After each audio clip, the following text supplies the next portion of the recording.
Drama के start में हम हमारी हीरोइन यूनसी को देखते हैं जो बहुत ही खुश नज़र आ रही थी क्योंकि आज वो अपने लवर से शादी करने वाली थी जिसे वो पिछले 5 सालों से पसंद करती है। वो मैरिज ब्यूरो पहुंचकर अपने बॉयफ्रेंड हान को कॉल करती है कि हान तुम कहाँ पर हो, तुम अभी तक आए क्यों नहीं। उसका बॉयफ्रेंड हान उसे कहता है कि मैं अभी तुम्हारे साथ मैरिज सर्टिफिकेट नहीं ले सकता। जो सुनकर यूनसी बहुत शॉक्ड हो जाती है और पूछती है कि ये तुम क्या कह रहे हो, तुम अभी मेरी सर्टिफिकेट क्यों नहीं ले सकते हैं। तो वो उसे बहाने देने लगता है कि वो अभी बहुत बिजी है और उसे बहुत ही अर्जेंट काम है। ये बोलकर वो कॉल कट कर देता है। यूनसी की हैप्पीनेस एकदम से सैडनेस में बदल जाती है। तभी इतने में उसके पास उसकी ग्रैंडमा का कॉल आता है जो कि काफ़ी बीमार होती है। वो यूनसी से पूछती है कि तुम और हान शादी कब कर रहे हो। ग्रैंडमा की लास्ट विश होती है कि वो यूनसी को अपनी मैरिड लाइफ में खुश देखे। यूनसी उन्हें कहती है कि ग्रैंडमा मैं खुश हूँ, आपको मेरी टेंशन लेने की जरूरत नहीं है। ये बोलते हुए वो रोने लगती है क्योंकि उसे कुछ समझ नहीं आ रहा था ग्रैंडमा को कैसे पता है कि उसे हान ने डिच कर दिया है। देन वो हान को ढूंढने के लिए एक क्लब में जाती है जहाँ पर वो अपने फ्रेंड्स के साथ ड्रिंक कर रहा होता है। हान का फ्रेंड उसे कहता है कि यूनसी इतनी भी अच्छी लड़की नहीं है, फिर तुम मुझसे 5 सालों से डेट क्यों कर रहे हो। हान कहता है कि वो एक वाइफ मटेरियल है, इसीलिए मैं उसके साथ हूँ। फ्रेंड कहते हैं कि वो इतनी भी अच्छी नहीं है, तुम कहाँ और वो कहाँ। वैसे भी हम सब जानते हैं कि तुम अपनी मूनलाइट को लाइक करते हो और वो अब सिटी वापस आ गई है तो तुम्हें उस बोरिंग यूनसी को छोड़कर अपनी मूनलाइट को परस्यू करना चाहिए। हान कहता है कि मेरा भी यही प्लान है। उनकी ये सभी बातें यूनसी सुन लेती है और गुस्से में कहती कि वो अच्छा, इसका मतलब मैं इसकी सेकेंड चॉइस हूँ। वो गुस्से में हान के पास जाती है और कहती कि मैं तुमसे ब्रेकअप करती हूँ। हान कहता है कि ये तुम क्या कह रही हो, तुम मुझसे ब्रेकअप नहीं कर सकती। ये कहते हुए वो यूनसी को हक करने वाला होता है लेकिन यूनसी उसके सामने से हट जाती है और हान गिरने वाला होता है। हान का फ्रेंड यूनसी पर चिल्लाते हुए कहता है कि ये तुम क्या कर रही हो, तुम्हारी वजह से मेरा फ्रेंड अभी गिर जाता। मैं इनोसेंट हो नहीं जितना होने की एक्टिंग करती हो, अरे रियलिटी मेरे सामने आ चुकी है। तुम एक ब्लैक हार्टेड वुमन हो, तुम हान की वाइफ बनना डिजर्व ही नहीं करती। ये कहते हुए वो यूनसी को काफी भला बुरा सुना रहा होता है।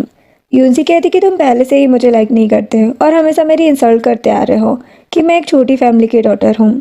मेरा और हान का लिविंग स्टैंडर्ड और क्लास डिफरेंट है, लेकिन मैंने कभी तुम्हारी किसी बात का बुरा नहीं माना क्योंकि तुम हान के बेस्ट फ्रेंड हो और हमेशा तुम्हारी हर बात को बर्दाश्त करती रही। लेकिन अब नहीं, अब मेरा और हान का कोई लेना देना नहीं है। इवन मैं तो हान का फेस भी नहीं देखना चाहती कभी, और गुड बाय बोलकर चली जाती है। नेक्स्ट दिन में यूनसी अपनी ग्रैंडमा से मिलने के लिए हॉस्पिटल आती है। ग्रैंडमा की हालत काफ़ी ख़राब होती है। वो यूनसी से कहती कि तुम अकेले क्यों आई हो, तुम्हारा हस्बैंड कहाँ है। वो सोचती कि अब मैं ग्रैंडमा को कैसे बताऊं कि मेरा और उस कमीने हान का ब्रेकअप हो गया है। अब मैं शादी करने के लिए लड़का कहाँ से लाऊं। लेकिन उसे रिग्रेट था कि वो अपनी ग्रैंडमा की लास्ट विश को फुलफिल नहीं कर पा रही है। यूनसी सोचती कि मैं सच में एक यूजलेस पर्सन हूँ। तभी उसे रूम के बाहर से किसी के गिरने की आवाज़ आती है। वो जाकर देखती है तो एक ओल्ड मैन गिरे हुए होते हैं और हेल्प के लिए चिल्ला रहे होते हैं। यूनसी तुरंत उनके पास जाती है और पूछती कि ग्रैंडपा आप ठीक तो है ना, मैं आपकी हेल्प करती हूँ। इतने में ओल्ड मैन का ग्रैंडसन वहाँ पर आ जाता है और यूनसी को धक्का देकर कहता है कि ये तुम क्या कर रही हो, क्योंकि उसे लगता है कि यूनसी की वजह से ही ग्रैंडपा गिर गए हैं। वो जल्दी से ग्रैंडपा को उठाकर उनके रूम में ले जाता है। रूम में जाने के बाद ग्रैंडपा कहते हैं कि वो लड़की कहाँ है जो मेरी हेल्प कर रही थी। जो सुनकर उनका ग्रैंडसन सोचता है कि वो लड़की तो ग्रैंडपा की हेल्प कर रही थी और मैंने उसे गलत समझ लिया। और ये और कोई नहीं, हमारे ड्रामा का हीरो सीरेन होता है जो कि एक रिच और पावरफुल बिजनेसमैन है। वही दूसरी तरफ हम यूनसी को देखते हैं जो ग्रैंडमा की डॉक्टर से बात कर रही होती है कि अब ग्रैंडमा की कंडीशन कैसी है। डॉक्टर कहती कि कुछ भी कहा नहीं जा सकता, ग्रैंडमा के पास बहुत कम टाइम बचा है और तुम्हें उन्हें खुश और रिलैक्स देखने के लिए उनकी लास्ट विश को पूरा करना चाहिए। वो यूनसी को एडवाइस देती है कि अब उसे शादी कर लेनी चाहिए। यूनसी डॉक्टर को बताती है कि उसका अपने बॉयफ्रेंड के साथ ब्रेकअप हो गया है। डॉक्टर यूनसी को सॉरी बोलकर चली जाती है। तभी यूनसी को चक्कर आने लगते हैं। वो गिरने वाली होती है लेकिन टाइम पर सीरेन पहुंचकर उसे पकड़ लेता है और गिरने से बचाता है। दोनों एक दूसरे को देखने लगते हैं। यूनसी एकदम से खुद को बैलेंस करते हुए सीरेन से दूर होती है और सोचती कि ये तो वही है जिसने अभी थोड़ी देर पहले मुझे धक्का दिया था। सीरेन कहते हैं कि सॉरी, पहले मैंने तुम्हें गलत समझ लिया था। इनफैक्ट तुम तो मेरे ग्रैंडपा की हेल्प कर रही थी, मुझे तो तुम्हें थैंक यू बोलना चाहिए। मैं तुम्हारी काइंडनेस को रिपे करना चाहता हूँ। अगर तुम्हें कुछ चाहिए हो तो मुझे ज़रूर बताना, मैं तुम्हारी हेल्प करने की कोशिश करूँगा। वो कहती कि इसकी ज़रूरत नहीं है, ग्रैंडपा ठीक है, मेरे लिए इतना ही काफ़ी है। देन सीरेन उसे अपना विजिटिंग कार्ड देते हुए कहता है कि अगर इन फ्यूचर तुम्हें कोई काम हो तो तुम मुझे कांटेक्ट कर सकते हो। यूनसी उसका कार्ड एक्सेप्ट कर लेती है और सोचने लगती है कि अगर मैं इसे ग्रैंडमा के सामने अपना फेक फियांसे बनाकर ले जाऊं तो क्या ये मान जाएगा ग्रैंडमा के सामने प्रिटेंड करने के लिए। अब नेक्स्ट सीन में हम देखते हैं कि सीरेन यूनसी के साथ ग्रैंडमा से मिलने आता है और वहाँ पर यूनसी की फैमिली भी मौजूद होती है। उसका भाई उस पर चिल्ला रहा होता है कि तुम्हारी हिम्मत कैसे हुई हमसे ब्रेकअप करने की, तुम मुझसे पंगा नहीं ले सकती और तुम किसे अपना फेक फियांसे बनाकर यहाँ पर लाई हो। उसकी मॉम कहती है कि ये तो सी ग्रुप का प्रेसिडेंट सीरेन है, जो काफ़ी रिच और पावरफुल बिजनेसमैन है। मैंने इसका फोटो बिजनेस मैगजीन में देखा था। योंसी का भाई कहता है कि ये इम्पॉसिबल है, ये कोई रिच पर्सन नहीं है, मुझे तो ये कोई थर्ड क्लास एक्टर लग रहा है जिसे योंसी पैसों के बदले यहाँ पर लेकर आई है। ये कहते हुए वो सीरेन को पंच मारने वाला होता है, लेकिन सीरेन उसका हाथ पकड़कर मोड़ देता है। उन लोगों की बातें सुनकर ग्रैंडमा की हालत और भी ज़्यादा खराब होने लगती है। वो योंसी से पूछती है कि क्या तुमने अभी तक हान से शादी नहीं की। योंसी कहती कि मेरा उससे ब्रेकअप हो गया है। सिचुएशन को हैंडल करने के लिए सीरेन योंसी का हाथ पकड़ते हुए कहता है कि ग्रैंडमा आप टेंशन मत लो, मैं योंसी का फियांसे हूँ और हम दोनों बहुत जल्दी शादी करने वाले हैं। मेरे होते हुए कोई भी योंसी को बुली नहीं कर सकता, मैं उसका बहुत अच्छे से ख्याल रखूंगा। जो सुनकर ग्रैंडमा काफ़ी खुश हो जाती है और दोनों को बहुत सारी ब्लेसिंग्स देती है और इतने में ही उनकी डेथ हो जाती है, जो देखकर योंसी रोने लगती है। बाकी फैमिली तो वहाँ से भाग जाती है, सिर्फ सीरेन योंसी के साथ होता है। जिसके बाद हम देखते हैं कि योंसी अपनी ग्रैंडमा की फोटो देखकर कह रही होती है कि सीरेन ने मेरी हेल्प की, जिसकी वजह से मैं ग्रैंडमा के लास्ट मोमेंट में उन्हें खुश देख पाई, वरना मुझे सारी उम्र यही रिग्रेट रहता कि मैं उनकी लास्ट विश पूरी नहीं कर पाई। ये सोचकर मैं खुद को कभी माफ़ नहीं कर पाती। नेक्स्ट सीन में हान की कंपनी का सीन दिखाया जाता है, जहाँ पर उसका फ्रेंड उसके पास आकर बताता है कि योंसी ने जॉब से रिजाइन कर दिया है। वो कहता है कि ऐसा हो ही नहीं सकता, वो लड़की मुझे छोड़कर जा ही नहीं सकती। वो कहता है कि मैं सही बोल रहा हूँ, इवन उसने अपनी इस मंथ की सैलरी भी नहीं ली। हान योंसी को कॉल करता है कि वो ऐसे कैसे जॉब से रिजाइन कर सकती है, लेकिन योंसी ने उसका नंबर ब्लॉक कर दिया होता है, जो देखकर हान सोचता है कि ये लड़की मुझसे उस दिन वाली बात के लिए अभी तक गुस्सा है। वो योंसी की फ्रेंड को कॉल करके पूछता है कि योंसी कहाँ है और उसका फ़ोन क्यों नहीं मिल रहा। योंसी की फ्रेंड कहती है कि तुमने योंसी को बहुत हर्ट किया है और अब उसकी ग्रैंडमा भी नहीं रही, वो तुमसे शादी ग्रैंडमा की विश को पूरा करने के लिए करना चाहती थी। अब अच्छा होगा कि तुम मुझे परेशान मत करो, वरना मैं तुम्हें छोड़ूंगी नहीं। योंसी की ग्रैंडमा के बारे में सुनकर वो साइड हो जाता है और कहता है कि मैं योंसी से ब्रेकअप नहीं करना चाहता था, बस मैं थोड़ा कंफ्यूज हो गया था। वो योंसी की फ्रेंड को कहता है कि तुम टेंशन मत लो, मैं योंसी को उसके लिए कंपनसेट कर दूंगा, तुम उसे मेरा मैसेज दे देना कि मैरिज सर्टिफिकेट लेने के लिए मैं उसका वेट करूंगा। वही दूसरी तरफ हम योंसी को देखते हैं, जो अपनी फ्रेंड मिया के साथ होती है। मिया उसे हान का मैसेज देती है तो योंसी उसे कहती है कि अब वो मेरे लिए गार्बेज है, अब मेरी लाइफ में उसके लिए कोई जगह नहीं है। मैंने उसके ऑफिस से जॉब भी छोड़ दी, यहाँ तक कि उसके दिए हुए सारे गिफ्ट भी रिटर्न कर दिए हैं, यानी कि अब उसका हान से कोई लेना देना नहीं है। मिया पूछती कि अब तुम्हारे पास कोई जॉब नहीं है तो तुम आगे क्या करोगे। वो कहती कि ग्रैंडमा मेरे लिए कुछ प्रॉपर्टी छोड़ कर गई है, जिसे मैं रेंट पर दे दूंगी और अपने लिए कोई छोटी मोटी शॉप खोल लूंगी, जिससे ज़्यादा कुछ नहीं तो एक नॉर्मल लाइफ में जी सकती हूँ। वहीं पर हम एक कार में सीरेन को देखते हैं। योंसी को देखकर काफ़ी खुश हो रहा था, लग रहा था जैसे उसे योंसी पसंद आ गई हो। जिसके बाद सीरेन के ग्रैंडपा अपनी डॉटर के साथ होते हैं, यानी कि सीरेन की आंटी। वो ग्रैंडपा को भड़का रही होती है कि उन्होंने अपना सब कुछ सीरेन के नाम किया हुआ है, जो कि सही नहीं है। सीरेन अभी छोटा है, सब कुछ कैसे मैनेज कर पाएगा। वो उन्हें कन्विंस करने की कोशिश करती है कि आप मुझे बिजनेस का इंचार्ज बना दो, जब सीरेन अच्छे से बिजनेस हैंडल करने के लायक हो जाएगा मैं उसे हैंड ओवर कर दूंगी। ग्रैंडपा कहते कि तुम ज़्यादा लालची मत बनो, तुम जो डिजर्व करती थी मैंने तुम्हें पहले ही दे दिया, अब अच्छा होगा तुम यहाँ से चली जाओ। आंटी को तो ये सब सुनकर बहुत गुस्सा आता है। वो ग्रैंडपा को रिवर में धक्का देने की कोशिश करती है, लेकिन ये सब उनसे देख लेती है। वो वहाँ पर अपनी ग्रैंडमा की ग्रेव पर आई होती है। वो जल्दी से ग्रैंडपा के पास जाकर उनसे पूछने लगती है कि आप कैसे हो, जिससे आंटी का प्लान फ्लॉप हो जाता है। ग्रैंडपा कहते कि अरे तुम वही हो ना जिसने मेरी जान बचाई थी और मेरे नालायक ग्रैंडसन ने तुम्हें हर्ट किया था। वो आएगा तो मैं उसे बोलूंगा कि तुमसे माफी मांगे। यूनसी कहती कि इसकी जरूरत नहीं है, मिस्टर सी एक बहुत अच्छे इंसान है। आंटी पूछती है कि डैडी लड़की कौन है, आप इसे जानते हैं। ग्रैंडपा उसकी इंसल्ट करके उसे वहाँ से भगा देते हैं और कहते हैं कि तुम्हें सब कुछ बताना जरूरी नहीं है, अब तुम जाओ यहाँ से। आंटी गुस्सा होकर चली जाती है। इतने में सीरेन वहाँ पर आ जाता है और ग्रैंडपा के लिए फ्लावर लेकर आया था। ग्रैंडपा कहते हैं कि तुम्हें ये फ्लावर ब्यूटीफुल लड़की को देने चाहिए। यूनसी भी बहुत एक्साइटेड होकर उन फ्लावर को एक्सेप्ट कर लेती है। सीरेन को एक इम्पॉर्टेंट कॉल आ जाता है। ग्रैंडपा कहते कि कॉल का आंसर करो, काम के साथ तुम्हें कॉम्प्रोमाइज़ नहीं करना चाहिए। सीरेन कॉल उठा लेता है और उसे अर्जेंटली वहाँ से जाना पड़ता है। वो यूनसी से हेल्प मांगता है कि क्या तुम कुछ देर मेरे ग्रैंडपा का ख्याल रख सकती हो, मैं अभी किसी नर्स को इन्हें असिस्ट करने के लिए भेजता हूँ। यूनसी कहती कि हाँ जरूर। वो बेफिक्र होकर वहाँ से चला जाता है। देन यूनसी ग्रैंडपा के साथ बातें करते हुए उन्हें उनके रूम में लेकर जा रही होती है, तभी सामने से नर्स आती है। वो यूनसी को देखकर ग्रैंडपा से पूछती है कि क्या ये आपकी नई नर्स है। यूनसी कहती कि नहीं, मैं तो बस ग्रैंडपा की हेल्प कर रही थी। वो नर्स कहती कि यंग लेडी तुम बहुत ब्यूटीफुल और काइंड हो, क्या तुम सिंगल हो या तुम्हारा कोई बॉयफ्रेंड है। एक्चुअली मेरा बेटा भी बहुत हैंडसम है, मैं तुम्हें उसे इंट्रोड्यूस करवाना चाहती हूँ। इतने में ही ग्रैंडपा कहते कि तुम ज़्यादा मत बोलो, मेरे पास भी बैचलर ग्रैंडसन है और मुझे उनसे बहुत अच्छी लड़की लगती है, इसीलिए मैं उसको अपनी ग्रैंड डॉटर इन लो बनाना चाहता हूँ। जो सुनकर नर्स कहती है कि मिस्टर सी आप गुस्सा मत करिए, आप इस ब्यूटीफुल लड़की को अपनी ग्रैंड डॉटर इन लो बना सकते हैं। उनसे कहती कि प्लीज़ ग्रैंडपा आप मुझे टीस मत करो। ग्रैंडपा उसे कहती कि मैं मजाक नहीं कर रहा, मैं सोच रहा हूँ कि तुम एक अच्छी और काइंड लड़की हो और मेरा ग्रैंडसन थोड़ा खड़ूस लगता है लेकिन दिल का बहुत अच्छा है और तुम दोनों की जोड़ी बन जाए तो मुझे बहुत खुशी होगी। तुम एक बार उसके साथ डेट पर जाकर देखो, हो सकता है वो तुम्हें पसंद आ जाए। यूनसी मन में सोचती है कि एक न्यू रिलेशनशिप में आना मेरे लिए इतना इजी नहीं होगा, इसीलिए वो ग्रैंडपा से कहती है कि मुझे इस बारे में सोचने के लिए कुछ टाइम चाहिए, मैं आपको सोच कर बताऊंगी। ग्रैंडपा कहते हैं कि हाँ कोई जल्दी नहीं है। नेक्स्ट सीन में यूनसी गेट पर खड़े होकर सोच रही होती है कि वो लेडी ग्रैंडपा को इंटेंशनली रिवर में धक्का देने वाली थी कि ये बात मुझे सीरियन को बतानी चाहिए। इतने में सीरियन उसके सामने आ जाता है। वो सोचने लगती है लेकिन मेरे पास इस बात का कोई प्रूफ नहीं है और मुझे लगता है कि इन लोगों का रिलेशनशिप ऑलरेडी सही नहीं है और मेरी एक गलत इन्फॉर्मेशन से इन लोगों का रिश्ता और भी ज़्यादा खराब हो सकता है, इसलिए वो चुप रहने का डिसाइड करती है। सीरियन यूनसी से कहते कि आज मैंने तुम्हें डिस्टर्ब कर दिया। वो कहती कि ऐसी कोई बात नहीं है, ग्रैंडपा काफ़ी इंटरेस्टिंग पर्सन है और आज मैंने उनके साथ बहुत सारे गेम्स खेले, उन्होंने मुझे पूरा नर्सिंग होम घुमाया तो मैं ज़रा भी बोर नहीं हुई, इवन मेरा भी आज का दिन अच्छे से स्पेंड हुआ। सीरियन भी यहाँ पर अपने ग्रैंडपा की बहुत ज़्यादा तारीफ करने लगता है और कहते कि अगर फ्यूचर में तुम्हें उनसे मिलने का मन हो तो तुम यहाँ पर आकर मिल सकती हो, वो तुम्हें अच्छे से एंटरटेन करेंगे। यूनसी स्माइल करते हुए कहती है कि तुम दोनों में एक चीज़ बहुत कॉमन है, तुम दोनों एक दूसरे की रिस्पेक्ट करते हो और इम्पोर्टेंस देते हो। सीरियन तो बस यूनसी को स्माइल करते हुए देखे जा रहा था, अभी उसका असिस्टेंट एक फाइल लेकर वहाँ पर आ रहा था। यूनसी कहती है लगता है आपको कुछ काम है और वैसे भी देर हो रही है, ये बोलकर वो चली जाती है।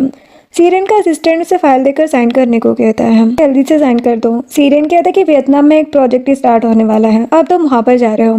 जो सुनकर असिस्टेंट कहता है कि बॉस मेरे पास ऑलरेडी इतना काम है तो आप मुझे वहाँ पर क्यों भेज रहे हो, मुझे नहीं लगता कि मैं एक और प्रोजेक्ट हैंडल कर पाऊंगा। सीरियन गुस्से में कहते कि अच्छा तुम मेरे पीछे पीछे नर्सिंग होम तक आ गए, तो मुझे लगा कि तुम्हारे पास बहुत फ्री टाइम होगा। असिस्टेंट सोचता है कि वो प्रीटी लड़की कौन थी, लगता है बॉस उससे कुछ इंपॉर्टेंट बात कर रहे थे और मैंने उनका काम बिगाड़ दिया। अब घर जाकर ये उनसे ग्रैंडपा की कही हुई बातों के बारे में सोच रही होती है कि वो मेरे आंसर का वेट कर रहे होंगे, इसीलिए वो उन्हें कॉल करके कहती है कि मैं आपके ग्रैंडसन के साथ डेट पर जाने के लिए रेडी हूँ। ग्रैंडपा खुश होकर कहते हैं कि ये सैटरडे कैसा रहेगा, मैं तुम दोनों के मिलने की तैयारी करवाता हूँ और हाँ मैंने सीरियन को इस बारे में कुछ नहीं बताया है, ये ब्लाइंड डेट उसके लिए सरप्राइज होगी। जो सुनकर यूनसी भी सोचने लगती है कि जब सीरियन को पता चलेगा कि मैं उसकी ब्लाइंड डेट हूँ तो उसका रिएक्शन क्या होगा। नेक्स्ट सीन में हम सीरियन और ग्रैंडपा को देखते हैं। ग्रैंडपा सीरियन को ब्लाइंड डेट पर जाने के लिए कहते हैं तो वो मना करने लगता है कि मैं ब्लाइंड डेट पर नहीं जाना चाहता, मैं उस लड़की से शादी करूंगा जिससे मुझे प्यार होगा और अभी तक मुझे ऐसी कोई लड़की मिली नहीं है। ग्रैंडपा उसे इमोशनली ब्लैकमेल करने के लिए चेस्ट में पेन होने का नाटक करने लगते हैं और कहते हैं कि मुझे लगता है कि मैं तुम्हारी वाइफ को देखे बिना इस दुनिया से चला जाऊंगा। सीरियन कहता है कि आपको कुछ भी नहीं होगा, लेकिन अचानक से आपने मेरी ब्लाइंड डेट क्यों फिक्स की, क्या आंटी ने फिर से आपको कुछ बोला है। ग्रैंडपा कहते कि इसमें तुम्हारी आंटी कहाँ से आ गई, मैं तो तुम्हारे फ्यूचर के लिए वरीड हूँ कि तुम मेरे जाने के बाद अकेले ना हो जाओ। सीरियन आखिरकार ग्रैंडपा की बात मान जाता है और कहता कि ये लास्ट टाइम है, लेकिन आपको अपना अच्छे से ध्यान रखना होगा। जो सुनकर ग्रैंडपा खुश हो जाते हैं और यूनसी को मैसेज करके मिलने का टाइम और लोकेशन बता देते हैं। नेक्स्ट डे यूनसी ग्रैंडपा की बताई हुई लोकेशन पर पहुँच जाती है। ग्रैंडपा उसे कॉल करके कहते हैं कि मेरे ग्रैंडसन को अर्जेंटली कुछ काम आ गया है तो उसे आने में कुछ टाइम लग जाएगा। यूनसी कहती कि कोई बात नहीं ग्रैंडपा, यहाँ का व्यू बहुत अच्छा है, मैं यहाँ वॉक कर लूँगी। तो टाइम पास करने के लिए यूनसी इधर उधर घूमने लगती है। उसकी नज़र दूसरे रूम में जाती है जहाँ पर उसके एक्स बॉयफ्रेंड हान की मूनलाइट बैठी होती है और हान के बारे में ही बात कर रही होती है कि अभी भी वो मुझे लाइक करता है। तभी उसके पास ग्रैंडपा का मैसेज आता है कि मेरा ग्रैंडसन वहाँ पहुँच गया है और तुम्हारा वेट कर रहा है। तो यूनसी जल्दबाजी में एक गलत रूम में चली जाती है जहाँ पर कोई नहीं होता। वहीं दूसरी तरफ सीरियन ग्रैंडपा के इंसिस्ट करने पर बस फॉर्मेलिटी के लिए वहाँ पर आया होता है। वो सोचता है कि ये लड़की मुझे कितना ज़्यादा वेट करा रही है। वो वहाँ से उठकर जाने ही वाला होता है, तभी हमारी हीरोइन यूनसी भागते हुए आती है और उसके ऊपर गिर जाती है। वो जैसे ही उठने की कोशिश करती है उसकी सैंडल मुड़ जाती है जिसकी वजह से वो फिर से सीरियन की बाहों में गिर जाती है। सीरियन पूछता है कि क्या तुम ही मेरी ब्लाइंड डेट हो, तो वो हाँ कहती है और कहती कि हमें स्टार्टिंग अपने इंट्रोडक्शन से करनी चाहिए। मेरा नाम यूनसी है और मैं 25 ईयर्स की हूँ। लास्ट मंथ मैंने जॉब छोड़कर अपना एक छोटा सा ग्रोसरी स्टोर खोला है। मेरे पास ज़्यादा पैसे तो नहीं है लेकिन मैं खाना अच्छा बना लेती हूँ। सीरियन अपने आप को इंट्रोड्यूस करवाते हुए उसका नाम बताता है और कहता है कि मैं एक बिजनेसमैन हूँ, यूजुअली काम के सिलसिले में बाहर ही रहता हूँ, क्या तुम्हें ये चलेगा। वो कहती कि मुझे ग्रैंडपा ने बताया था कि तुम वर्कहोलिक हो, लेकिन तुम इंसान हो, कोई रोबोट नहीं। अगर तुम इसी तरह बिना रेस्ट के हुए काम करते रहोगे तो मुझे तुम्हारी चिंता होगी और टाइम से रेस्ट न करने से बहुत सारी परेशानियां हो सकती है, जिससे हमारी मैरिड लाइफ पर असर पड़ेगा। सीरेन कहता है कि चिंता मत करो, मुझे पता है कि कैसे पर्सनल और प्रोफेशनल लाइफ को बैलेंस करना है। देन यूनसी उसे बताने लगती है कि उसके पास घर और कार है। उसकी ग्रैंडमा ने उसके नाम पर एक प्रॉपर्टी छोड़ी है जो बहुत जल्दी डिमोलिश होने वाली है। जो कंपनसेशन उसे मिलेगा वो उन पैसों से शादी के खर्चे में कंट्रीब्यूट कर देगी। सीरन उसकी तरफ देखता है और कहता है कि तुम्हें इन सब के बारे में सोचने की जरूरत नहीं है, मैं अपनी फैमिली को सपोर्ट कर सकता हूँ। इवन मुझे तो अभी याद भी नहीं है कि मेरे पास कितनी प्रॉपर्टी और बैंक बैलेंस है। वो कहती कि मैं जानती हूँ कि तुम एक रिच पर्सन हो, लेकिन मैं ये नहीं चाहती कि तुम ये समझो कि मैं तुमसे शादी तुम्हारे पैसों के लिए कर रही हूँ। वह स्माइल करता है और पूछता है कि क्या इसके अलावा तुम कुछ और पूछना चाहती हो।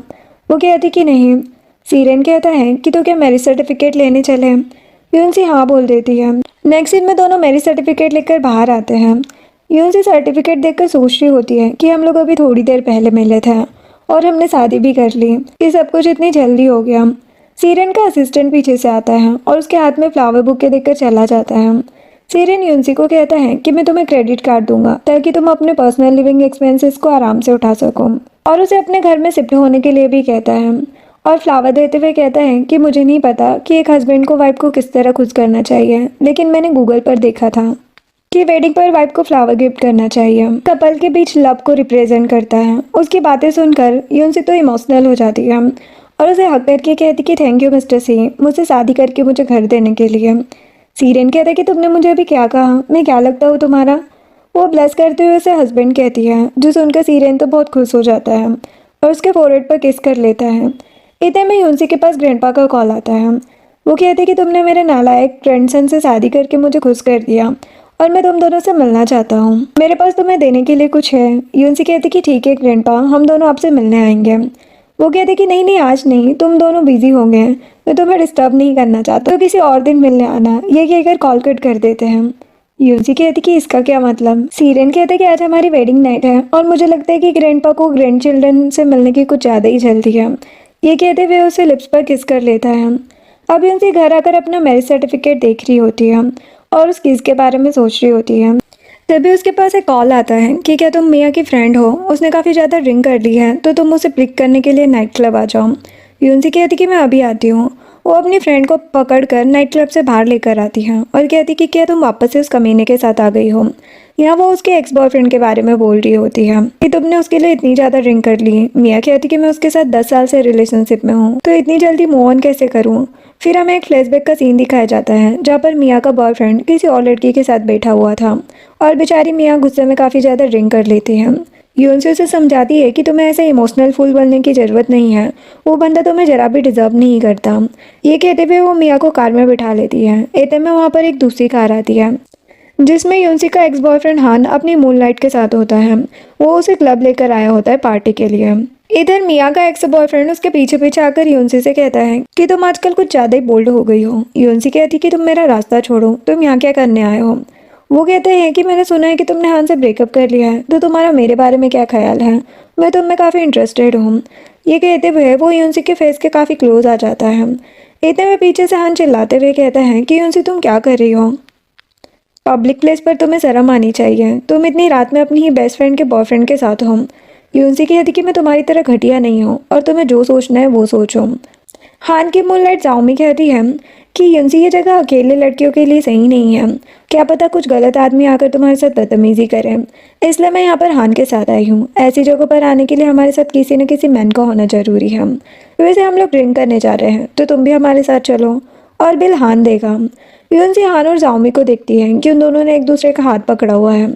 वो कहती है कि नो थैंक्स। ये कहते हुए वो कार में बैठने जा रही होती है। हान यूनसी के लिए वरीड हो रहा था। वो कहता है कि पहले मैं तुम्हें घर छोड़ने चलता हूँ, जो सुनकर जाओमी को बुरा लगता है। वो कहती कि तुम मुझे अकेले छोड़कर कैसे जा सकते हो, मैं तुम्हारे साथ डिनर करने का प्लान कर रही हूँ। इतने में ही वहाँ पर कुछ गुंडे आ जाते हैं। वो उन लोगों से पैसों की डिमांड करने लगते हैं। हान उसका हाथ पकड़कर उसे कार में बिठा देता है और कार को बाहर से लॉक कर देता है और उन गुंडों की पिटाई करने लगता है, जो देखकर मिया और जाओमी डर जाते हैं और यूनसी से कहते कि तुम देख क्या रही हो, जल्दी से चलाओ कार और यहाँ से निकलो। लेकिन यूनसी हान को अकेले छोड़कर जाने को तैयार नहीं थी। वो पुलिस को कॉल करती है थोड़ी देर में पुलिस आ जाती है और गुंडों को पकड़कर ले जाती है। एंड मिया यूनसी से सॉरी कहती कि ये सब मेरी वजह से हो रहा है, अगर तुम मुझे पिक करने के लिए यहाँ पर नहीं आती तो ऐसी कोई प्रॉब्लम ही नहीं होती। यूनसी कहती है कि कोई बात नहीं, तुम मेरी इकलौती बेस्ट फ्रेंड हो। मिया का एक्स बॉयफ्रेंड उसे अपनी जैकेट से कवर करता है, जो देखकर मिया को लगता है कि फेंग अभी भी मुझ में इंटरेस्टेड है, लेकिन यूनसी उसकी जैकेट को नीचे फेंक देती है और मिया का हाथ पकड़कर उसे ले जाती है। और इधर हान भी जाओमी के साथ क्लब में चला जाता है। अब घर आने के बाद यूनसी मिया से कहती कि तुम आज रात यहीं रुक सकती हो क्योंकि काफ़ी लेट हो गया है, और उसे बताती कि कल मैं यहाँ से शिफ्ट करने वाली हूँ। मिया हैरान होकर पूछती कि क्या हुआ, तुम इतनी जल्दी यहाँ से शिफ्ट क्यों करना चाहती हो। वो बताती क्योंकि मैंने शादी कर ली है और अब मैं अपने हस्बैंड के घर जा रही हूँ। जो सुनकर मिया पूछती कि क्या सच में तुमने शादी कर ली, लेकिन किससे, कौन है तुम्हारा हस्बैंड। यूनसी कहती कि एक साथ इतने सवाल करोगी तो कैसे जवाब दूंगी। मिया यूनसी के लिए खुश हो जाती है, लेकिन उसे बुरा भी लग रहा था कि उसकी बेस्ट फ्रेंड ने उससे इतनी बड़ी बात कैसे छुपाई। यूनसी बताती कि ये सब कुछ इतना जल्दी हो गया कि मैं खुद ही समझ नहीं पाई, और उसे सीरेन के बारे में स्टार्टिंग से बताने लगती है कि ये शादी उसके ग्रैंडपा ने करवाई है, वही हमारे मैच मेकर है। सी फैमिली का नाम सुनकर मिया कहती है कि मुझे लगता है कि ये नाम मैंने पहले भी सुना है। खैर ये सब जाने दो, शादी बहुत बड़ा डिसीजन होता है और ये हमारी लाइफ टाइम रिस्पॉन्सिबिलिटी होती है जिसको तुम्हें अच्छे से निभाना होगा। क्या तुम इसके लिए रेडी हो, और क्या तुमने उसके साथ अभी तक वो किया है, क्या पता उसमें वो मैन अच्छा ना हो। यूनसी शर्मा जाती है और कहती कि क्या हम इस टॉपिक को स्किप कर सकते हैं। इतने में उसके पास उसकी स्टेप मॉम का कॉल आता है, वो उसके ब्रदर की वेडिंग में ब्राइडमेड बनने को कहती है। तो यूनसी मना कर देती है कि मुझे फॉर्चून टेलर ने कहा है कि अगर मैं 2 महीने तक किसी की ब्राइडमेड बनी तो अच्छा नहीं होगा, या तो वो ब्राइड मर जाएगी या फिर ग्रूम बैंकरप्ट हो जाएगा। जो सुनकर उसकी स्टेप मॉम कॉल कट कर देती है। मिया कहती कि तुमने ऐसा क्यों बोला। यूनसी कहती है कि तुम नहीं जानती मेरे भाई की फियांसी कितनी ज़्यादा मीन है, वो मुझे वेडिंग में बुलाकर सबके सामने इंसल्ट करना चाहती थी, इसीलिए मैंने ऐसा किया। नेक्स्ट सीन में यूनसी अपना लगेज लेकर सीरेन के घर आ जाती है, जहाँ पर सर्वेंट उसका वेलकम करती है और बताती है कि मैं आपसे पहले भी मिल चुकी हूँ। उस दिन याद है हम लोग नर्सिंग होम में मिले थे। मैं यहाँ पर सीरेन की पर्सनल सेफ हूँ और उनकी डाइट का ध्यान रखती हूँ। वो यूनसी को सीरेन के बारे में बताने लगती है कि उसे कौन सा खाना सबसे ज़्यादा पसंद है और उसे किस किस चीज़ों से एलर्जी है। यूनसी सर्वेंट को थैंक यू कहती है। सर्वेंट उसे घर के अंदर ले जाती है, पर वो सीरेन के साथ बैठकर ब्रेकफास्ट करती है और सीरेन उससे पूछता है कि क्या मैं अच्छे से अपनी हस्बैंड होने की ड्यूटी निभा रहा हूँ, तुम्हें क्या लगता है, क्या मैं जल्दी अच्छा हस्बैंड बन जाऊँगा।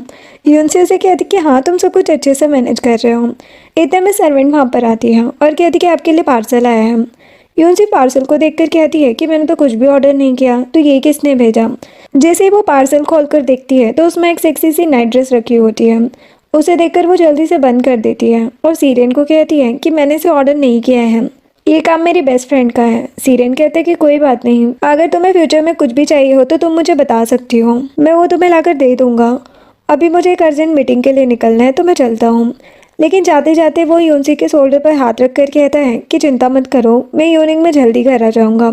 जो सुनकर वो ब्लश करने लगती है। देन सर्वेंट यूनसी से कहती कि मैं ग्रोसरी शॉपिंग के लिए जा रही हूँ, अगर आपको कुछ चाहिए हो तो बता दो। यूनसी कहती कि मैं बोर हो जाऊंगी तो मैं भी चलती हूँ। जिसके बाद यूनसी अपने हस्बैंड के लिए कुकिंग करने की सारी ग्रोसरी ले रही होती है। शॉपिंग के बाद वो लोग बिलिंग करने के लिए आते हैं। सर्वेंट कहती कि सॉरी मैडम, आपने मुझे बोला था चेरीज लेने के लिए, लेकिन वो लेना भूल गई। आप बिल करा लो, मैं चेरीज लेकर आती हूँ। और आपको किसी भी चीज़ की टेंशन लेने की ज़रूरत नहीं है क्योंकि ये ग्रोसरी स्टोर बॉस की फ्रेंड का है। और वो एक स्टाम्प देकर जाती हैं कि आपको बिल पर्पज से स्टाम्प लगा देना है। यूनसी बिल कराना स्टार्ट करती है, तभी वहाँ पर एक लड़की आती है। वो यूनसी को देखकर कहती कि क्या तुम सीरेन की नैनी हो, मुझे लगता है कि तुम उसके घर में सिर्फ जॉब करने नहीं गई हो बल्कि उसे सिड्यूस करने गई हो। यूनसी कहती कि तुम्हें अपनी कस्टमर से इस तरह बात नहीं करनी चाहिए, तुम्हारा बिहेवियर जरा भी अच्छा नहीं है। वो लड़की गुस्सा करते हुए कहती कि तुम खुद एक सर्वेंट हो तो मुझे कैसे कुछ बोल सकती हो, और मैं सीरेन को बोलूँगी तुम्हें जॉब से फायर करने के लिए। तभी बिलिंग वाली लड़की यूनसी को मिसेस सी कहकर बोलती है कि आपका बिल रेडी हो गया है, आप इस पर स्टाम्प लगा दो। वो दूसरी लड़की कहती कि तुम एक पुअर लड़की हो, तुम सीरेन की वाइफ हो ही नहीं सकती, तुम झूठ बोल रही हो। ये कहते हुए वो यूनसी को धक्का दे देती है और यूनसी के स्टमक में चोट लग जाती है। इतने में वहाँ पर सीरेन की सर्वेंट आ जाती है और वो यूनसी को मैडम कहकर बोलती है कि आपको क्या हो गया। जो सुनकर वो लड़की को रियलाइज होता है कि उसने कितनी बड़ी गलती करती है। जिस लड़की को वो झूठी समझ रही थी वो सच में सीरेन की वाइफ है और वो यूनसी से माफ़ी मांगने लगती है। लेकिन स्टोर का मैनेजर उसे जॉब से निकाल देता है और गार्ड को बोलकर बाहर करवा देता है और कहते हैं कि हम इस लड़की की आगे भी कंप्लेन करेंगे ताकि कभी भी कस्टमर के साथ कुछ गलत बिहेवियर ना हो। नेक्स्ट सीन में यूनसी सीरेन से कॉल पर बात कर रही होती है। सीरेन कहता है कि ग्रैंडपा हमसे मिलना चाहते हैं, मैं तुम्हें पिक करने आ रहा हूँ। वो कहती कि मैं ऑलरेडी तुम्हारे ऑफिस आ चुकी हूँ। इतने में यूनसी देखती है कि एक लड़की एक छोटे बच्चे को डांट रही होती है क्योंकि उसने उसकी ड्रेस को गंदा कर दिया था। यूनसी उसके पास जाकर कहती है कि तुम बच्चे को डांट क्यों रही हो। वो बच्चा यूनसी को देखते ही उसे मॉम कहने लगता है। वो लड़की यूनसी को कहती है कि तुम्हारे बच्चे ने मेरी इतनी एक्सपेंसिव ड्रेस खराब कर दी, अब तुम्हें इसका कंपनसेशन देना होगा। ये कहते हुए वो बेबी को मारने लगती है। यूनसी कहती कि ये तुम क्या कर रही हो, वो एक छोटा बेबी है, अगर तुम्हारी ड्रेस खराब हुई है तो मैं तुम्हें ड्राई क्लीनिंग के पैसे दे दूंगी। लेकिन वो यूनसी को कुछ ज़्यादा ही सुनाने लगती है। यूनसी कहती कि तुम ऐसा नहीं कर सकती, मैं अभी पुलिस को कॉल करके तुम्हारी कंप्लेन करती हूँ। यूनसी अपने फ़ोन से पुलिस को कॉल करने लगती है तो वो लड़की उसके फ़ोन पर हाथ मार के फेंक देती है और कहती कि इतनी छोटी सी बात के लिए पुलिस को कॉल करने की क्या ज़रूरत है। यूनसी कहती कि अगर तुम पुलिस स्टेशन नहीं जाना चाहती हो तो बेबी से माफ़ी मांगो। इतने में वहाँ पर एक बंदा आता है जो उस लड़की के साथ था। वो यूनसी को कहता है कि तुम इतने बड़े बेबी की मॉम बन गई। इतने में वहाँ पर सीरेन आ जाता है। सीरेन को देखते ही वो बेबी उसकी गोद में चढ़ जाता है और कहता है कि अंकल आप आ गए, आपको पता है इस बेड आंटी ने मुझे कितना ज़्यादा बुली किया। यूनसी कहती कि आप जानते हो इस बेबी को। इवन वो लड़की भी नर्वस हो जाती है और कहती कि सॉरी मिस्टर सीरेन, मुझे पता नहीं था कि ये लिटिल बेबी आपका नेफ्यू है। वो लड़की लू ग्रुप के रिप्रेजेंटेटिव के साथ वहाँ पर आई थी। वो बंदा सीरेन से कहता है कि मैं यहाँ पर आपसे अर्जेंट मीटिंग करने आया था, लेकिन सीरेन उसे अवॉइड कर देता है ये बोलकर कि मुझे कहीं जाना है तो मैं कभी और बात करूँगा। और उसके सामने यूनसी से कहता है कि अब हम चले। फिर यहाँ पर हमें पता चलता है कि वो बंदा और कोई नहीं बल्कि हान का फ्रेंड होता है।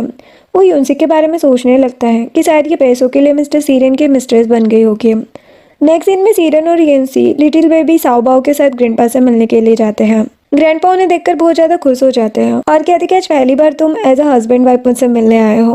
वो उन्हें गिफ्ट में रेड एनवेलप देते हैं जिसके अंदर बहुत सारा केस होता है। साथ ही वो यूनसी को फैमिली का जेड ब्रेसलेट भी देते हैं और बताते कि ये सीरेन की ग्रैंडमा का है, उन्होंने मुझे कहा था कि मैं अपनी ग्रैंड डॉटर इन लोगों को दूँ। यूनसी उन्हें थैंक यू कहती है। ग्रैंडपा उनकी न्यूली मैरिड लाइफ के लिए बहुत सारी ब्लेसिंग्स देते हैं और कहती कि अगर सीरेन ने तुम्हें जरा भी तंग किया तो मुझे बता देना, मैं उसकी टांग तोड़ दूंगा। यूनसी कहती कि इसकी कोई ज़रूरत नहीं है, सीरेन मेरा बहुत अच्छे से ख्याल रखते हैं। ग्रैंडपा कहते हैं कि तुम साओबाओ को मुझे दे दो और जाकर अपनी मैरिड लाइफ एंजॉय करो, कहीं घूमने फिरने जाओ। लेकिन यूनसी कहती कि ऐसी कोई बात नहीं है, साओबाओ एक बहुत ही प्यारा बेबी है और हम इसका अच्छे से ख्याल रख सकते हैं। अब ग्रैंडपा से मिलने के बाद वो लोग घर जा रहे होते हैं, तभी वहाँ पर सीरेन की आंटी आ जाती है। सीरेन यूनसी और बेबी को कार में बिठा देता है और जो लड़की ऑफिस में आई थी वो लड़की आंटी की डॉटर है। आंटी सीरेन को अपने पर्स से मारती है और कहती कि तुमने अपनी कजिन की क्या हालत कर दी है, तुम्हारे लोगों ने इसे कितनी बुरी तरह मारा है। सीरेन कहता है कि मैंने कुछ भी नहीं किया और हाँ बाहर किसी ने हर्ट किया हो तो मैं उसकी गारंटी नहीं ले सकता। आंटी कहती कि तुम बिल्कुल अपने डैड जैसे हो, रूथलेस कहीं के। वो बहुत ज़्यादा क्रूअल थे इसीलिए जल्दी मर गए। आंटी की बातें सुनकर सीरेन को बहुत गुस्सा आता है। वो उनके ऊपर चिल्लाने लगता है कि आपकी हिम्मत कैसे हुई मेरे डैड के बारे में बोलने की, आगे से ऐसा कुछ किया तो मैं भूल जाऊंगा कि आप मेरी आंटी हो। उसका इतना ज़्यादा गुस्सा देखकर आंटी और उनके डॉक्टर डर जाते हैं और कहते कि तुम क्या कर रहे हो, तुम हमें मारना चाहते हो क्या, ये मत भूलो कि मैं तुम्हारी आंटी हूँ, तुम्हारे डैड की सिस्टर। सीरेन उन लोगों को हैंडल करके जब घर वापस आता है तो वो सर्वेंट से पूछता है कि यूनसी और साओबाओ कहाँ हैं। सर्वेंट बताती कि मैडम सो रही है और बेबी भी उनके पास है। सीरेन जब रूम में जाता है तो देखता है कि साओबाओ यूनसी को हक करके उसके पास ही सो रहा था। दोनों को ऐसे साथ में देखकर उसे बहुत अच्छा लगता है। सीरेन उन दोनों को उठाकर कहता है कि बेबी जल्दी करो, तुम्हें स्कूल जाना है। साओबाओ यूनसी से कहता है कि ब्यूटीफुल आंटी क्या आप मुझे स्कूल ड्रॉप करने चलोगी। इसके बाद साओबाओ अपनी टीचर को खुश होकर बताता है कि ये हैंडसम मैन मेरे अंकल हैं और ये ब्यूटीफुल लेडी मेरी आंटी है। वो लोग साओबाओ को अपने ही बेबी की तरह ट्रीट कर रहे थे। तभी यूनसी के पास मिया का कॉल आता है। वो बताती कि कॉलेज की कुछ लड़कियां क्लब में उसे बुली कर रही हैं, तो वो उसकी हेल्प करने के लिए वहाँ पहुँच जाती है। जहाँ पर यूनसी उस लड़की के ऊपर ड्रिंक फेंक कर कहती है कि मेरे होते हुए कोई भी मेरी फ्रेंड को बुली नहीं कर सकता। वो लड़कियाँ कहती है कि तुम देखना हम तुम्हारे साथ क्या करते हैं। वो क्लब से बाहर जाकर ऑनलाइन आकर यूनसी और मिया के र्यूमर्स करना स्टार्ट कर देती है कि वो लोग सबको बुली करती है और उन्होंने उनके साथ बहुत ज़्यादा ही मिसबिहेव किया है। मिया उसकी लाइव रिकॉर्डिंग यूनसी को दिखाती है। यूनसी कहती है कि इन लोगों को कैसे हैंडल करना है। मिया को अपना ब्लैक क्रेडिट कार्ड दिखाती है जो सिर्फ कुछ ही लोगों के पास होता है। वो दोनों उससे शॉपिंग करने की प्लानिंग कर रही होती है। अब घर आकर यूनसी साओबाओ के साथ खेलती है और उसे डिनर करके जल्दी सुला देती है। आज सीरेन को ऑफिस में कुछ काम होता है इसलिए वो घर नहीं आया था, तो यूनसी उसे मिस कर रही थी। तो वो उसे कॉल करके बताती है कि मैं तुम्हें मिस कर रही हूँ। वो कहता है कि तुम्हें डरने की ज़रूरत नहीं है, तुम्हारा जब भी दिल हो तुम मुझसे बात कर सकती हो। ये सुनकर यूनसी को बहुत अच्छा लगता है। दूसरी तरफ ऑफिस में सीरेन के स्टाफ को उससे कुछ काम होता है। जब वो देखते हैं कि बॉस हैप्पीली अपनी वाइफ से बात कर रहे हैं तो वो उन्हें डिस्टर्ब नहीं करते और चुपचाप वहाँ से चले जाते हैं। जिसके बाद वो लाइव वीडियो यूनसी की स्टेप सिस्टर देख लेती है और स्टेप मॉम को दिखाती है। स्टेप मॉम कहती है कि ये तो एक नंबर की आवारा लड़की निकली जो फैमिली की रेपुटेशन इसे बर्बाद कर रही है। और वो लोग प्लान बनाते कि उन्हें कुछ भी करके यूनसी से ग्रैंडमा की प्रॉपर्टी वापस लेनी होगी। स्टेप सिस्टर रूरू कहती है कि चिंता मत करो मॉम, मेरे पास एक अच्छा प्लान है यूनसी से ग्रैंडमा की प्रॉपर्टी वापस लेने का। वो यूनसी को कॉल करके कहती है कि हमारे पास तुम्हारी एक वीडियो है, अगर वो वीडियो तुम्हारे हस्बैंड के हाथ लग गई तो तुम देखना वो तुम्हें डिवोर्स दे देगा। यूनसी कहती कि ऐसा कुछ भी नहीं है, इसीलिए तुम्हें जो करना है कर लो, मैं जानती हूँ मेरा हस्बैंड मुझ पर भरोसा करता है। इतने में साबा यूनसी के पास आता है और कहते कि ब्यूटीफुल आंटी, मुझे अकेले नींद नहीं आ रही है, मुझे बहुत डर लग रहा है, क्या मैं आपके पास सो जाऊँ? पीछे से सीरेन कहता है कि तुम तो स्ट्रांग मैन हो, फिर किस बात का डर लग रहा है, चलो मैं तुम्हारे साथ तुम्हारे रूम में सो जाता हूँ। साबा कहता है कि नहीं, मुझे आप दोनों के साथ सोना है। वो बहुत ही ज़्यादा जिद करने लगता है तो वो दोनों उसकी बात मान जाते हैं और एक ही बेड पर सो जाते हैं।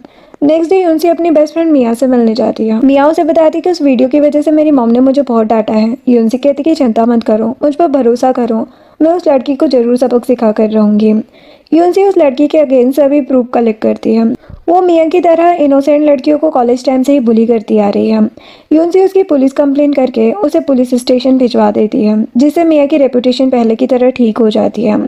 वहीं पर हान का फ्रेंड उसके पास आकर कहता है कि तुमने देखा तुम्हारी एक्स गर्लफ्रेंड क्या कर रही है, उसने लिली को जेल भिजवा दिया और लिली कोई मामूली लड़की नहीं, एक बड़ी सेलिब्रिटी स्टार है और अब बुलिंग के केस की वजह से उसका सारा करियर बर्बाद हो जाता है। नेक्स्ट सीन में सीरेन का असिस्टेंट उसे आकर बताता है कि हमारी न्यू मॉडल जेल में चली गई है, लेकिन ऐसा पहली बार हुआ है कि एक नॉर्मल लड़की ने इतने बड़े स्टार को जेल भिजवा दिया हो। सीरेन पूछता है कि तुम क्या बात कर रहे हो, तो असिस्टेंट उसे बताता है कि 2 दिन पहले लिली ने आपकी वाइफ की फ्रेंड मिया को बुली किया था और आपकी वाइफ की हेल्प की वजह से अब लिली जेल में है। शूट कैंसिल होने की वजह से हमें बहुत नुकसान हुआ है और साथ ही साथ हमारी कंपनी की इमेज भी खराब हो रही है।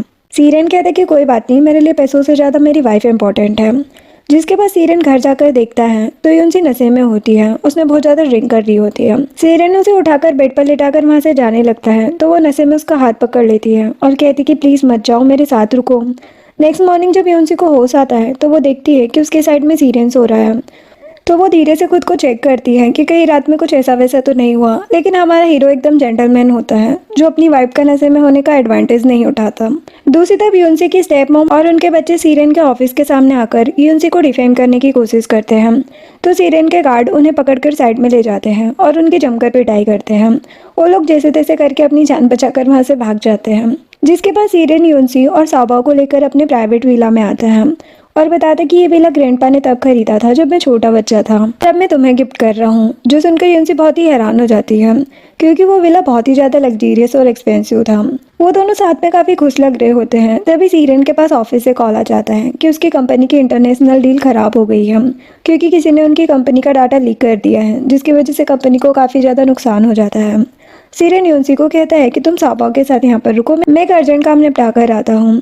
यूनसी साबाओ के साथ खेलने लगती है। यहाँ पर यूनसी और साबाओ काफी मस्ती करते हैं। इवन वो दोनों साथ में फायरवर्क भी इंजॉय कर रहे होते हैं। तभी लिली वहाँ पर आ जाती है। वो इस बात से अनजान थी कि यूनसी का हस्बैंड सीरेन है। अकेले में यूनसी को डराने धमकाने लगती है और अपने हस्बैंड को भी बुला लेती है कि मेरा हस्बैंड जी ग्रुप का चेयरमैन है, अब वो तुम्हें सिटी से बाहर निकलवा कर ही रहेगा। लेकिन जैसे ही वहाँ पर सीरेन आता है तो उसे देखकर लिली के हस्बैंड की तो बोलती बंद हो जाती है।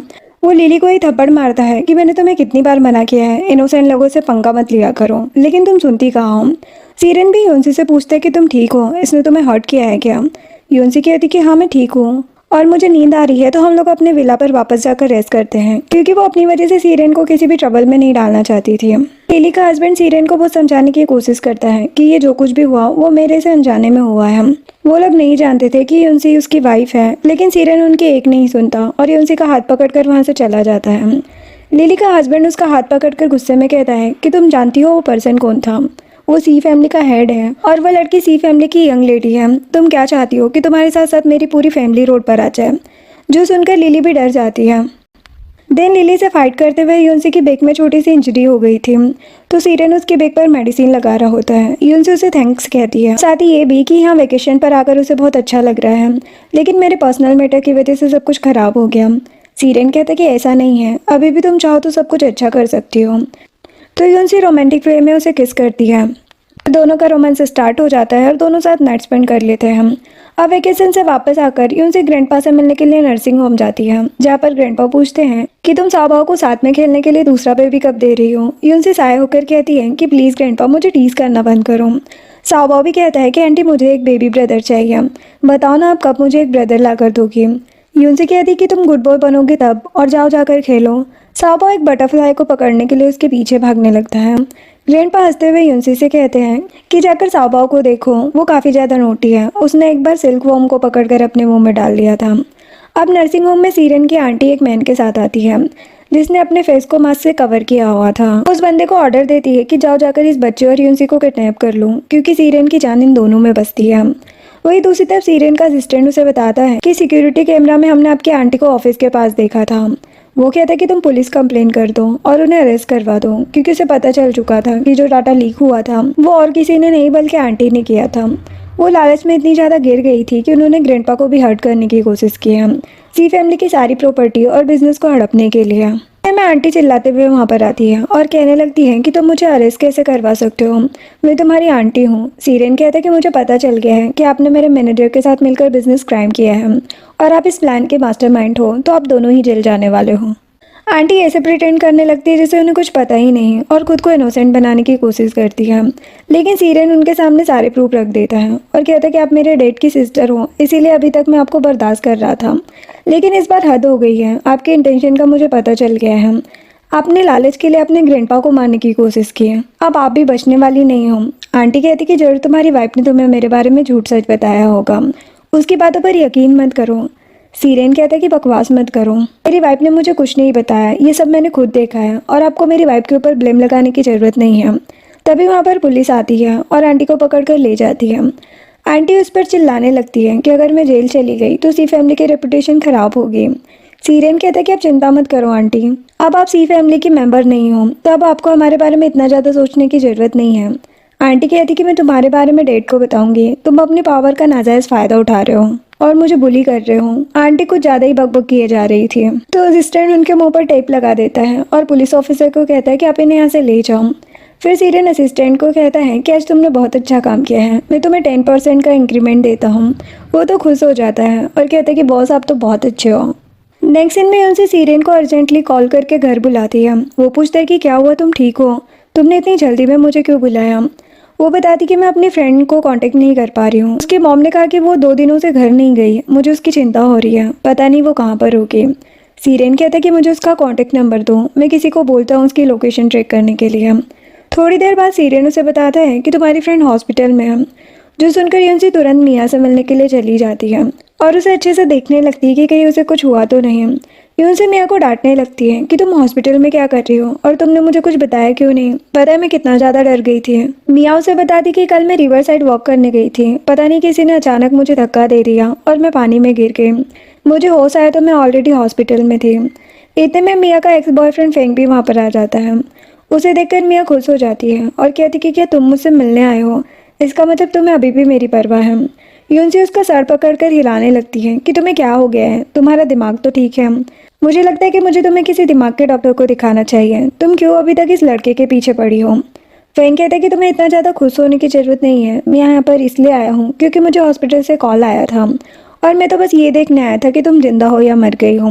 यूनसी कहती कि मरे मियाँ के दुश्मन। यूनसी फेंग से बहुत ज़्यादा नाराज़ होती है क्योंकि उसने उसकी क्यूट बेस्ट फ्रेंड का दिल जो तोड़ा था। सीरेन यूनसी को काम डाउन करते हुए कहता है कि तुम्हें अपनी एनर्जी फालतू लोगों पर वेस्ट करने की ज़रूरत नहीं है। यूनसी कहती कि हाँ तुम सही बोल रहे हो। फेंग यूनसी को सीरेन के साथ देखकर हैरान हो जाता है और सोचता है कि मिस्टर सी की वाइफ इतनी नॉर्मल लड़की कैसे हो सकती है। तो वो यूनसी को टीज करते हुए कहता है कि लास्ट टाइम मैंने तुम्हारी हेल्प की थी और तुमने मुझे एक थैंक यू तक नहीं बोला, लेकिन आज तुम्हें मेरी काइंडनेस को रीपे करना ही होगा और मुझे ट्रीट पर लेकर जाना होगा। सीरेन कहता है कि हमारे पास फालतू चीज़ों के लिए टाइम नहीं है, मेरी एक बहुत इंपॉर्टेंट मीटिंग है और मैं अपनी वाइफ को लेकर यहाँ से जा रहा हूँ। सीरेन यूनसी का हाथ पकड़कर हॉस्पिटल रूम से बाहर आ जाता है। वो कहती कि तुम इस तरह बात क्यों कर रहे थे, क्या तुम्हें जेलसी हो रही थी। वो कहता है कि हाँ, जब कोई और मैन तुमसे फ्रैंक होने की कोशिश करता है तो मुझे ज़रा भी अच्छा नहीं लगता। देन वो उसे अपने फ्रेंड से मिलवाने लेकर जाता है जिसका नाम जिंग है, और जिंग के साथ उसकी गर्लफ्रेंड अमायरा भी होती है। यहाँ पर अमायरा एक इंटरनेशनल प्रोजेक्ट को हैंडल कर रही होती है। उसी सिलसिले में वो सीरेन के साथ प्रोजेक्ट का डिस्कशन करने आई होती है। अमायरा यूनसी को देखकर हैरान हो जाती है और कहती है कि हम लोग एक बार फिर मिल गए। जिंग पूछता है कि क्या तुम दोनों एक दूसरे को पहले से जानते हो। वो कहती कि एक बार मेरा वॉलेट खो गया था, तब यूनसी ने उसे ढूंढने में मेरी हेल्प की थी। सीरेन यूनसी को बताता है कि अमायरा ही ओवरसीज प्रोजेक्ट के लिए आई है, तुम यहाँ पर मेरा वेट करो, मैं अभी मीटिंग से वापस आता हूँ। यूनसी जिंग से बातें करने लगती है, जहाँ पर हमें पता चलता है कि जिंग यूनसी की बेस्ट फ्रेंड मिया का कजिन है और वो मिया से बहुत नफरत करता है क्योंकि मिया की लापरवाही से बचपन में उसके ट्विन ब्रदर की जान चली गई थी। यूनसी कहती कि वो बस एक एक्सीडेंट था। जिंग उस पर चिल्लाने लगता है कि जिसे तुम एक्सीडेंट कह रही हो, अगर ऐसा कुछ तुम्हारे साथ हुआ होता तो क्या फिर तुम मिया को माफ़ कर पाती। ये बोलकर वहाँ से चला जाता है, जो सुनकर यूनसी बहुत ही ज़्यादा अपसेट हो जाती है और उसे चक्कर आने लगते हैं। लेकिन सीरेन सही टाइम पर पहुंचकर उसे गिरने से बचा लेता है। इतने में वहाँ पर हान का बड़ा भाई यूनसी को देखकर कहता है कि तुम ये क्या कर रही हो, तुम तो मेरे भाई हान से शादी करने वाली थी ना, तो ये सब क्या हो रहा है। यूनसी कहती है कि मिस्टर लू, अब मेरा हान से कोई रिश्ता नहीं है। तो वो यूनसी को भला बुरा सुनाने लगता है, जिस पर सीरेन कहता है कि अपनी बकवास बंद करूं क्योंकि यूनसी अब मेरी वाइफ है। इस पर मिस्टर लू सीरेन से माफी मांगता है और कहता है कि मैं आपसे बस इतना कहना चाहता हूँ कि आपको इस लड़की से बचकर रहना चाहिए क्योंकि एक अच्छी लड़की नहीं है।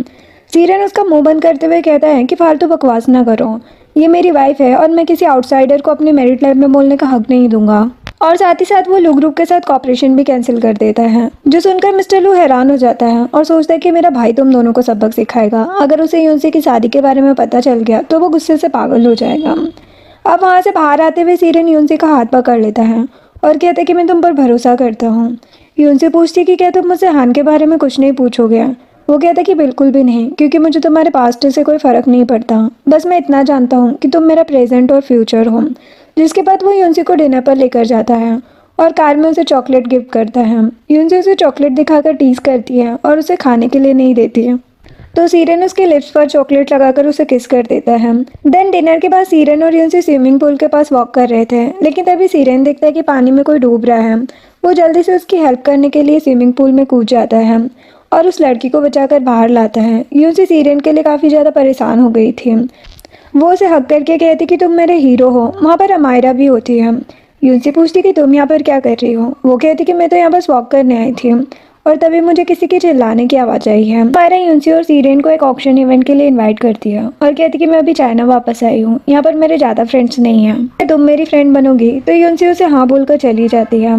अब घर जाकर यूनसी ड्रावर में कुछ देख रही होती है, तभी उसके हाथ में मिया की भेजी हुई शॉर्ट ड्रेस आ जाती है। वो उसे रिटर्न करने का सोच रही होती है, तभी सीरेन वहाँ पर आ जाता है। उसे देखकर यूनसी नर्वस हो जाती है और कहती कि प्लीज़ गलत मत सोचना, मैं जानती हूँ कि एक जेंटलमैन हो आप, ऐसा वैसा कुछ नहीं सोचते और मैं कल इस ड्रेस को रिटर्न कर दूँगी। सीरेन ड्रेस के बॉक्स को पकड़कर कहता है कि तुम्हें इस ड्रेस को रिटर्न करने की कोई ज़रूरत नहीं है, मैं तुम्हें इस ड्रेस में देखना चाहता हूँ क्योंकि मैं अपनी वाइफ के सामने इतना भी ज़्यादा जेंटलमैन बनकर नहीं रहना चाहता। ये कहते हुए वो यूनसी के कुछ ज़्यादा ही क्लोज आ जाता है और दोनों साथ नाइट स्पेंड कर लेते हैं। नेक्स्ट डे यूनसी अपने हाथों से सीरेन के लिए ब्रेकफास्ट बनाती है और कहती कि ये सब मैंने तुम्हारे लिए बनाया है, और उसे टीज करते हुए कहती कि ये सब मुझे नहीं तुम्हें खाना है क्योंकि मैं 25 ईयर की यंग लड़की हूँ और आप 36 ईयर के ओल्ड अंकल हो। अगर आपको मेरे साथ लॉन्ग लाइफ जीना है तो अपनी हेल्थ का ध्यान रखना पड़ेगा। सीरेन कहता है कि क्या सच में मैं तुम्हें इतना ओल्ड लगता हूँ। वो दोनों मस्ती करने लगते हैं। नेक्स्ट सीन में हम यूनसी को ऑक्शन पार्टी में देखते हैं। वहाँ पर हान और उसके मोम भी आए होते हैं। जब हान यूनसी को सीरेन के साथ देखता है तो हैरान हो जाता है कि यूनसी मूव ऑन कैसे हो गई। हान की मॉम यूनसी को एम्बेरस करने की कोशिश करती है, लेकिन सीरेन उसे सपोर्ट करता है और अमायरा के गार्ड उन्हें वहाँ से बाहर निकाल देते हैं। यूनसी और अमायरा की फ्रेंडशिप और भी ज़्यादा स्ट्रॉन्ग हो जाती है। वो दोनों साथ में शॉपिंग करने जाते हैं। तभी यूनसी के पास मिया का मिस कॉल आता है। इधर मिया को देखते जो काफ़ी ज़्यादा रो रही थी अपने बॉयफ्रेंड की फ़ोटो को देखते हुए। इतने में उसे यूनसी का कॉल आता है। मिया यूनसी को सारी बातें बताने लगती है कि मेरा बॉयफ्रेंड किसी और के साथ शादी कर रहा है। मैंने जाकर कंफर्म करने की कोशिश भी की, लेकिन मैं कैसे झगड़ा करती जब मेरा खुद का बॉयफ्रेंड ही उस लड़की से शादी करने के लिए रेडी हो गया था। यूनसी को उसके लिए बहुत ज़्यादा बुरा लग रहा होता है। या कहती कि मुझे तुम्हारी बात बहुत पहले ही सुन लेनी चाहिए थी। अगर तुम जैसा कह रही थी मैं वैसा ही करती तो आज मैं इतनी ज़्यादा दुखी नहीं होती, लेकिन देर से ही सही, कम से कम मेरी आंखें तो खुल गई। जिसके बाद अमायरा यूनसी से कहती है कि देखो एज अ गुड फ्रेंड तुमने पूरी कोशिश की मिया को समझाने की, लेकिन मिया तो प्यार में थी। लोग प्यार में अक्सर अंधे हो जाते हैं, तुम टेंशन मत लो। फिर बताती कि मैं बहुत जल्दी अब्रॉड वापस जाने वाली हूँ, लेकिन तुम्हें हमेशा याद रखूंगी। बाद में यहाँ पर सीरेन भी आ जाता है उसे पिक करने के लिए। घर जाकर सीरेन यूनसी को अपनी आईज क्लोज करने के लिए कहता है और फिर प्यार से यूनसी के गाल पर किस करते हुए उसे रिंग के साथ ग्रैंड वेडिंग के लिए प्रपोज करता है। दोनों एक दूसरे को रिंग पहनाते हैं। बाद में वो लोग ग्रैंडपा से मिलने जाते हैं। यूनसी नोटिस करती है कि साहबाओ का हाथ गंदा है, तो उसे हैंड वॉश के लिए ले जाती है, लेकिन जैसे ही वो जा रही होती है कुछ लोग आकर साहबाओ को किडनैप कर लेते हैं। यूनसी साहबाओ को ढूंढते हुए आसपास आ जाती है और वो लोग यूनसी को भी किडनैप कर लेते हैं। अब सामने होते होते सबको पता चल जाता है कि दोनों खतरे में हैं। सब उन्हें ढूंढने लगते हैं। थोड़ी देर में साहबा उन्हें बेहोश मिल जाता है, जिसे वो लोग घर ले जाते हैं, लेकिन यूनसी का अभी तक पता नहीं था। सीरेन को शक होता है कि वो लोग डेम एरिया की तरफ गए होंगे। एस्टर्न उसे रोकता है क्योंकि वहाँ के लोगों को भरोसा होता है कि वहाँ से कोई लूट कर नहीं आता, लेकिन सीरेन उन सबको धक्का मारकर यूनसी को बचाने के लिए चला जाता है। दूसरी तरफ यूनसी खुद को खोलकर भागने की कोशिश करती है, लेकिन हील्स पहनकर कौन ही भागता है। वो गिर जाती है, लेकिन सही टाइम पर सीरेन आ जाता है और उसे बचा लेता है और तुरंत घर लेकर आता है। डॉक्टर यूनसी को चेक करते हैं। सीरेन काफी घबराया हुआ होता है। ग्रैंडपा उसे काम होने को कह रहे होते हैं। नेक्स्ट डे रिपोर्ट आती है। डॉक्टर कहते कि यूनसी को हॉस्पिटल शिफ्ट करना पड़ेगा। सब डर जाते हैं। डॉक्टर कहते कि कोई बुरी बात नहीं है, गुड न्यूज़ ये है कि यूनसी प्रेग्नेंट है। यूनसी को फिर होश आता है। सीरेन उसकी प्रेगनेंसी के बारे में बताता है, जिससे यूनसी काफ़ी ज़्यादा खुश हो जाती है। सीरेन प्रॉमिस करता है कि वो रोज कंपनी से जल्दी आ जाएगा ताकि यूनसी का पूरा ख्याल रख सके। सीरेन कंपनी में फिर होता है और यूनसी कॉल पर उससे बात कर रही होती है। तभी उसके भाई की वाइफ सासा जानबूझकर मुस्कुराते हुए सीरेन से टकरा जाती है और कहती कि ड्रॉप कर सकते हो। यूनसी उसकी आवाज़ सुनते ही कॉल कट कर देती है। सीरेन समझ जाता है कि यूनसी को गुस्सा आया होगा। सासा को लगता है कि सीरेन उसे भाव देगा, लेकिन सीरेन उसे भाड़ में जाओ बोलकर यहाँ से चला जाता है। अब यूनसी घर पर गुस्से में थी। सीरेन उसे मनाने के लिए साहबाओ को भेजता है। साहबाओ कहता है कि आंटी आप इतने गुस्से में क्यों हैं? यूनसी उसके साथ अच्छे से बात करती है। सीरेन ने साहबाओ को यूनसी का मूड ठीक करने के लिए भेजा था। साहबाओ कहता है कि वो आंटी से बात करें ताकि गलतफहमी दूर हो सके। यूनसी हल्की हल्की ब्लश कर रही थी। सीरेन उसके लिए गिफ्ट लाता है, जिसे देखकर यूनसी हंस देती है। सीरेन उससे माफी मांगता है कि ये गलती दोबारा नहीं होगी। जिसके बाद हान मियाँ से मिलने आता है और पूछता है कि यूनसी ने मैरिज सर्टिफिकेट कब लिया। उसे डाउट था कि यूनसी ने उसे चीट किया है। मियाँ गुस्से में कहती है कि वो तुम्हारी तरह नहीं है और बताती है कि उसने तुम्हारे ब्रेकअप के कुछ टाइम बाद ही सर्टिफिकेट लिया था। मियाँ गुस्से में चली जाती है। हान को अभी भी उम्मीद थी कि यूनसी उसे लाइक करती है, तो वो मियाँ का पीछा करता है। रात में वो यूनसी और मियाँ की बातें सुनता है। यूनसी हान को लेकर इतना कुछ कहती है कि हान को समझ में आ जाता है कि सारी गलती उसी की है। तभी सीरेन आता है और यूनसी उसके साथ चली जाती है।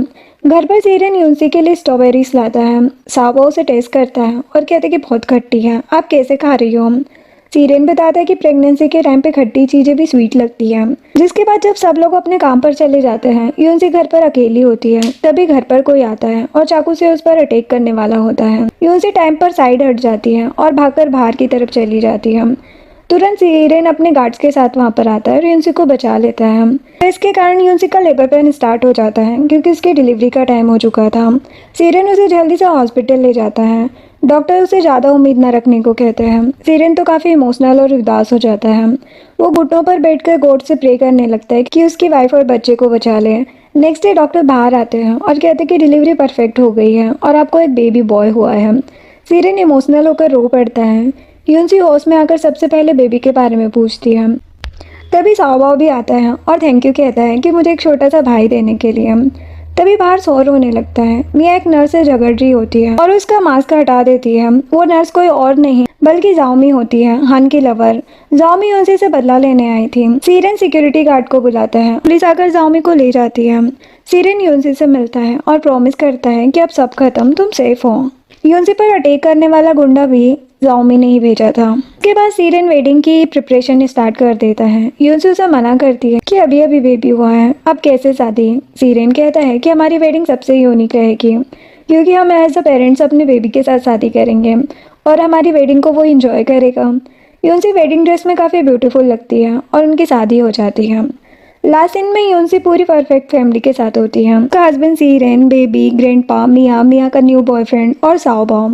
यूनसी कहती है कि उसने कभी नहीं सोचा था कि उसे इतनी अच्छी फैमिली मिलेगी और इसका क्रेडिट सीरेन को देती है। ग्रैंडपा कहते हैं कि अब तो मुझे एक ग्रैंड डॉटर भी चाहिए।